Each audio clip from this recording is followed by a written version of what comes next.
हरियाणा के मुख्य सचिव संजीव कौशल की अध्यक्षता में हुई बैठक में Haryana welfare society for person with speech and hearings impairment को साल 2021 से 22 के लिए 7 करोड़ 2 लाख रुपए की अनुदान राशि की मंजूरी दी गई। मुख्य सचिव ने अधिकारियों को निर्देश दिए कि हर 3 साल बाद सोसाइटी के कार्यों की समीक्षा की जाए, जिसके बाद उनकी कार्यप्रणाली को देखते हुए और सोसाइटी की नई पहल के अनुसार उनकी अनुदान राशि को बढ़ाया जा सके। बैठक में बताया गया कि अभी सोसाइटी के तहत कार्यरत शिक्षकों के लिए शिक्षा विभाग अनुदान राशि देता है, जबकि अन्य रखरखाव स्टाफ के वेतन और सोसाइटी के केंद्रों में रहने वाले बच्चों को दी जाने वाली सुविधाओं के लिए सामाजिक न्याय और आधिकारिक विभाग अनुदान राशि जारी करता है। इसी के साथ आपको बता दें कि वहीं मुख्य सचिव ने निर्देश दिए कि इस प्रक्रिया को आसान बनाने के लिए भविष्य में इन दोनों योजनाओं का विलय कर एक योजना बनाई जाए। कुरुक्षेत्र में श्री कृष्ण आयुष विश्वविद्यालय के कुलपति डॉक्टर बलदेव कुमार, कुल सचिव डॉक्टर नरेश कुमार ने विधिवत रूप से नववर्ष के कैलेंडर और डायरी का विमोचन किया।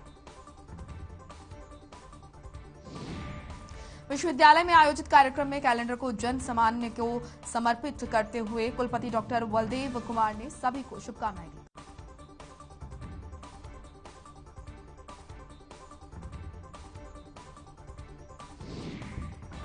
कुलपति डॉक्टर बलदेव कुमार ने कहा कि विश्वविद्यालय निरंतर शिक्षा और चिकित्सा के क्षेत्र में विकासात्मक दिशा में बढ़ रहा है। इस संस्थान से शिक्षा प्राप्त कर विद्यार्थी चिकित्सा के क्षेत्र में देश और प्रदेश का नाम रोशन कर रहे हैं। पलवल विधायक दीपक मंगला ने मुख्यमंत्री अंत्योदय परिवार उत्थान योजना को लेकर प्रेस वार्ता का आयोजन किया। इस खास अवसर पर मुख्यमंत्री के मीडिया कोऑर्डिनेटर मुकेश वशिष्ठ भी मौजूद रहे। इस योजना में प्रथम चरण में 16 मेलों का आयोजन किया गया। राज्य में इस योजना के क्रियान्वयन के लिए राज्य स्तरीय टास्क फोर्स और जिला स्तरीय टास्क फोर्स का गठन किया गया है।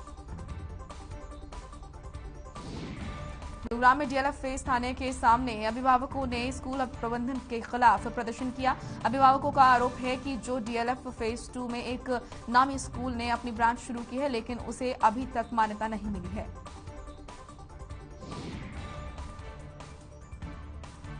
स्कूल के विरोध में कई बार अभिभावक प्रदर्शन कर चुके हैं और जिला उपायुक्त से लेकर तमाम अधिकारियों तक इसकी शिकायत दी जा चुकी है।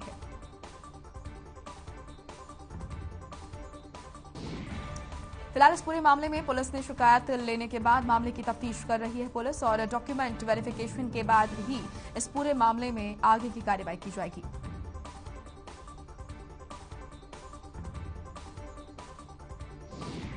भारतीय किसान यूनियन के आह्वान पर देश भर में केंद्र सरकार के खिलाफ किसानों ने विश्वासघात दिवस मनाया। वहीं नूह लघु सचिवालय में किसानों ने जोरदार प्रदर्शन और नारेबाजी की और केंद्र सरकार पर वादा पूरा नहीं करने का आरोप भी लगाया। किसानों ने बताया कि सरकार ने उन लोगों के साथ विश्वासघात किया क्योंकि 3 कृषि कानूनों की वापसी के बाद सरकार ने वादा किया था कि एमएसपी को लेकर कमेटी गठित की जाएगी और सरकार एमएसपी को लेकर सकारात्मक कदम उठाएगी।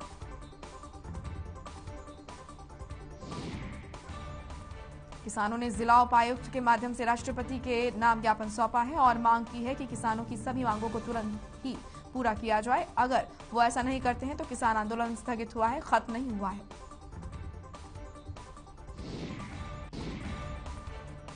भिवानी में श्रम और रोजगार मंत्री अनूप धानक ने कष्ट निवारण समिति की मीटिंग की। मीटिंग में कुल 16 शिकायतें रखी गई। शिकायतों में शराब और सीवर की समस्या रखी गई।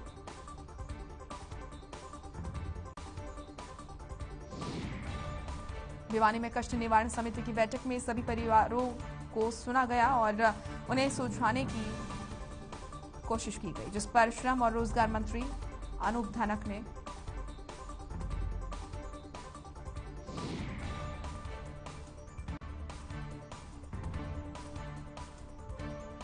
वहीं आपको बता दें कि 1 फरवरी से 10वीं और 12वीं के स्कूल खोले जाएंगे।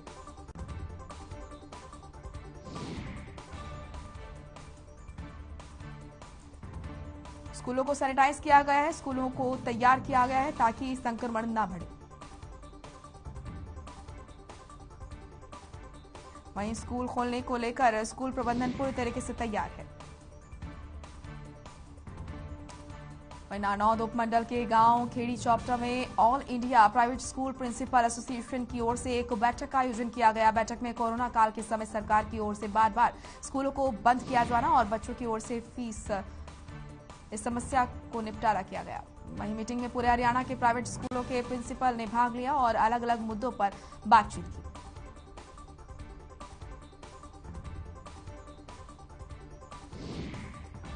प्रिंसिपल यूनियन के ऑल इंडिया प्रधान नवदीप भारद्वाज ने कहा कि जैसे ही यहां पर कोविड काल आया तो सभी स्कूल आर्थिक तंगी से जूझने लगे।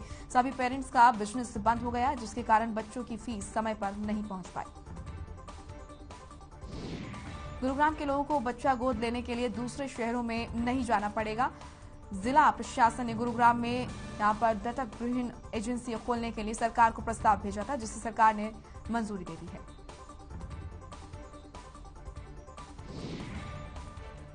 दत्तक एजेंसी खोलने को मंजूरी मिलने के बाद गुरुग्राम में मौजूद ओल्ड एज होम में जिला बाल कल्याण परिषद के उपाध्यक्ष ने इस एजेंसी का शुभारंभ किया। जिनमें बड़ी संख्या में किसान इकट्ठा होकर विश्वासघात दिवस उन्होंने मनाया। इस मौके पर किसानों ने केंद्र सरकार के खिलाफ नाराजगी जाहिर करते हुए नारेबाजी की।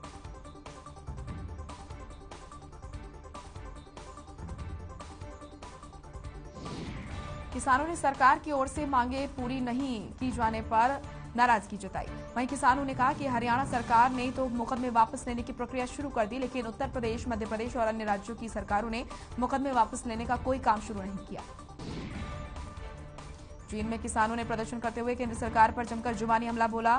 किसानों ने कहा कि अभी तीनों कृषि कानून रद्द हुए हैं, लेकिन एमएसपी समेत कई मांगे पेंडिंग है। हिसार में भी किसानों ने विश्वासघात दिवस मनाया। किसानों ने लघु सचिवालय के गेट के सामने इकट्ठा होकर सरकार के खिलाफ प्रदर्शन किया।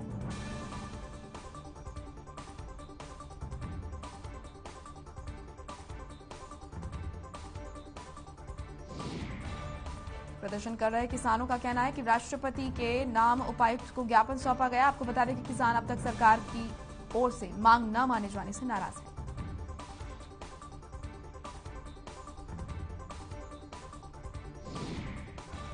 झज्जर में शहरी स्थानीय निकाय विभाग ने हाउस टैक्स का बकाया एक मुश्त जमा करने पर ब्याज से छूट दी है। वहीं 2010 से 21 तक के बकाये पर यह छूट 31 मार्च तक के लिए ही है।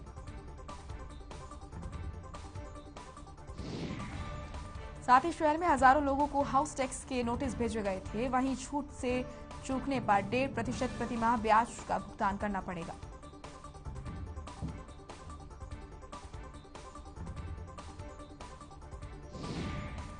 इस मामले पर नगर परिषद के कार्यकारी अधिकारी संजय रोहिल्ला ने बताया कि हाउस टैक्स के एक मुश्त भरने पर 31 मार्च तक ब्याज पर छूट दी जाएगी और हाउस टैक्स के बिल याशी कंसल्टेंट के द्वारा उपभोक्ताओं को भेजे जा रहे हैं।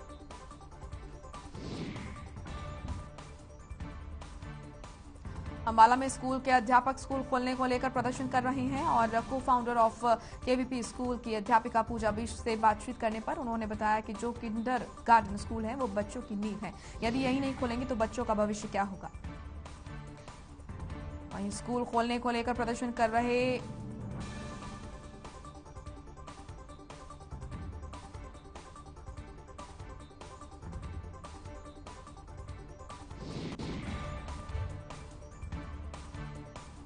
वहीं स्कूल खोलने को लेकर प्रदर्शन कर रहे अध्यापकों से जब बातचीत की गई तो उन्होंने बताया कि वो बच्चों की ऑनलाइन क्लासेस ले रहे हैं, लेकिन ऑनलाइन क्लासेस से वो खुद संतुष्ट नहीं है।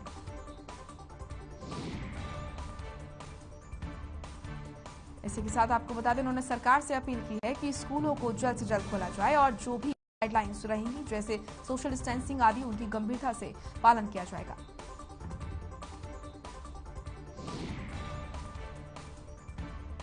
तो वहीं लगातार स्कूल खोलने को लेकर स्कूल संपादक जो है वो प्रदर्शन कर रहे हैं और सरकार से मांग कर रहे हैं कि स्कूल खोले जाए, क्योंकि ऑनलाइन क्लासेस नहीं हो पा रही है।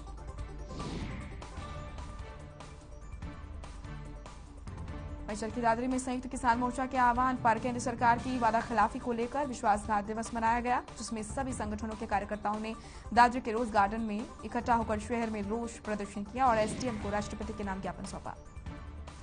इस अवसर पर खाप प्रतिनिधियों के साथ किसान संगठन, आंगनवाड़ी कार्यकर्ता, व्यापारी संगठन समेत कई सामाजिक संगठनों के पदाधिकारियों ने भाग लिया। वहीं लघु सचिवालय पहुंचने पर जिला बार एसोसिएशन की तरफ से भी समर्थन दिया गया। चरखी दादरी बिजली विभाग के कर्मचारियों ने केंद्रीय कार्यकारिणी के आह्वान पर 2 घंटे का प्रदर्शन किया। वहीं 22 फरवरी को हरियाणा स्टेट इलेक्ट्रिसिटी की ओर से हड़ताल के समर्थन में 2 घंटे का प्रदर्शन किया और अगला प्रदर्शन 8 फरवरी को किया जाएगा। कर्मचारी नेता विक्रम सांगवान ने बताया कि हमारी लंबित मांगे पुरानी पेंशन बहाली, ऑनलाइन ट्रांसफर का बंद करना आदि अन्य मांगे हैं और इनको पूरा नहीं किया गया तो हम प्रदर्शन जारी रखेंगे।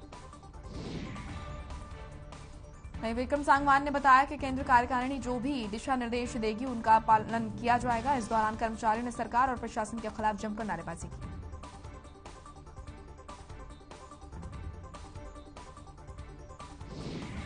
भिवानी में बिजली निगम के कर्मचारियों ने सोमवार को कर्मचारी महासंघ के बैनर तले अपनी मांगों को लेकर प्रदर्शन किया। साथ ही सरकार के खिलाफ जोरदार नारेबाजी भी की।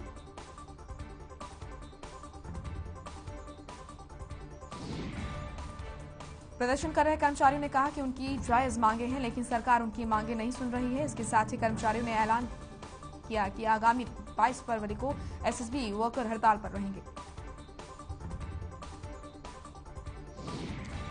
कर्मचारी नेता मनोज बामला ने बताया कि उनकी मांगे हैं कि सरकार पुरानी पेंशन को फिर से लागू करे, समान काम समान वेतन लागू हो। इन्हीं सभी मांगों को लेकर आज कर्मचारी प्रदर्शन कर रहे हैं। चौबीसी के गांव वलंबा में ग्रामीण गंदा पानी पीने को मजबूर हैं। ग्रामीणों ने जलघर पर प्रदर्शन किया और बताया कि जलघर की ना 4 दीवारी है, ना मुख्य गेट है।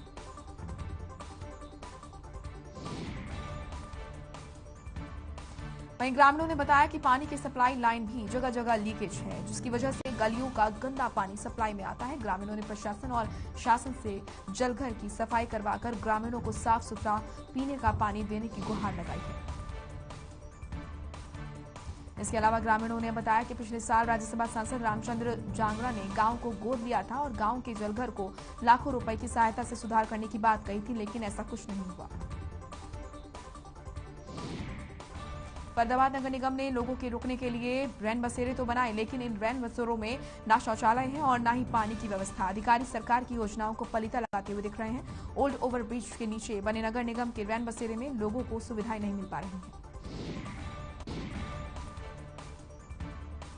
वहीं अंबाला में हुई बेमौसमी बारिश किसानों के लिए आफत बनकर सामने आई है। आपको बता दें कि बेमौसमी बारिश के कारण किसानों की फसल बर्बाद हो गई। फसल खराब होने पर हरियाणा डेमोक्रेटिक फ्रंट की नेत्री चित्रा सरवारा ने सरकार से मुआवजे की मांग की। सिरसा के गांव जोगेवाला में पंजाब क्षेत्र से आने वाले से मनाले का बांध टूट जाने से किसानों की सैकड़ों एकड़ भूमि जलमग्न हो गई है। जिसके अलावा आपको बता दें कि यहां पर किसान काफी परेशान है।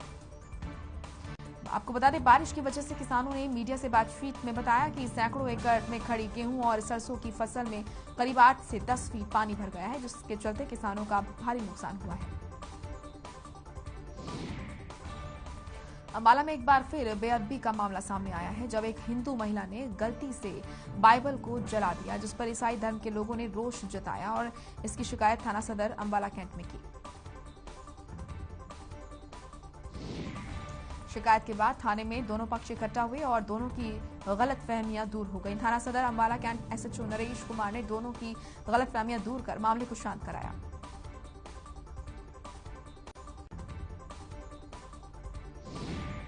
नीलोखेड़ी में कस्बा तरावड़ी के अंजनथली रोड पर उस समय दहशत फैल गई जब बाइक पर सवार 2 अज्ञात युवकों ने एक दुकान पर बैठे युवक आलम मल्ली पर गोली चला दी।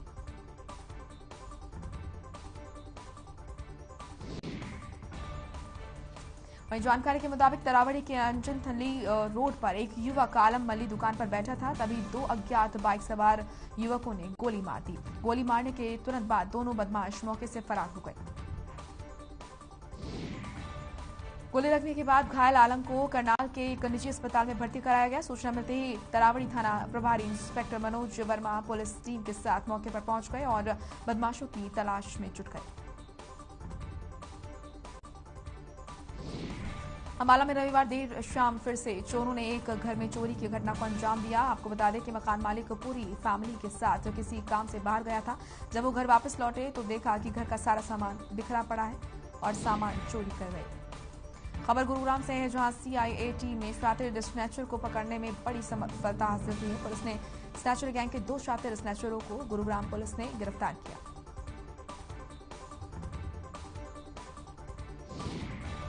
गिरफ्तार किए गए दोनों स्नैचर दर्जनों वारदात में शामिल थे। दोनों ही आरोपी यूपी के रहने वाले हैं। पुलिस ने दोनों आरोपियों को से 11 मोबाइल बरामद किए हैं।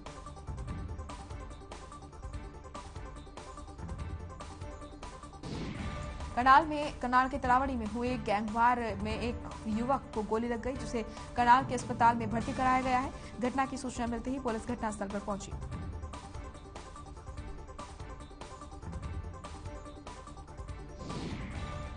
रतिया में श्रवण इलेक्ट्रॉनिक स्टोर में चोरों ने घुसकर करीब 2 लाख रुपए का सामान चुरा लिया। मामले की सूचना पाकर रतिया शहर पुलिस मौके पर पहुंची और जांच शुरू कर दी है।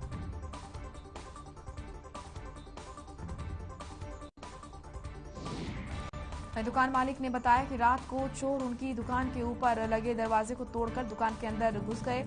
इसके बाद चोरों ने दुकान में रखी करीब 2 लाख तारे और अन्य सामान चुराकर फरार हो गए। चोरी के बाद से इलाके में दहशत का माहौल है।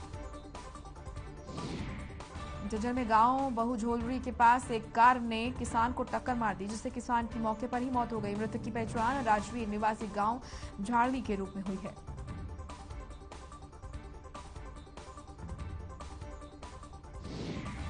मौके पर पहुंची पुलिस ने कार्रवाई करते हुए शव को अपने कब्जे में लेकर शव को पोस्टमार्टम के लिए झज्जर के नागरिक अस्पताल में भेज दिया है। पुलिस ने मृतक के बेटे नरेश की शिकायत पर पुलिस ने कार चालक के खिलाफ मामला दर्ज कर कार्रवाई शुरू कर दी है।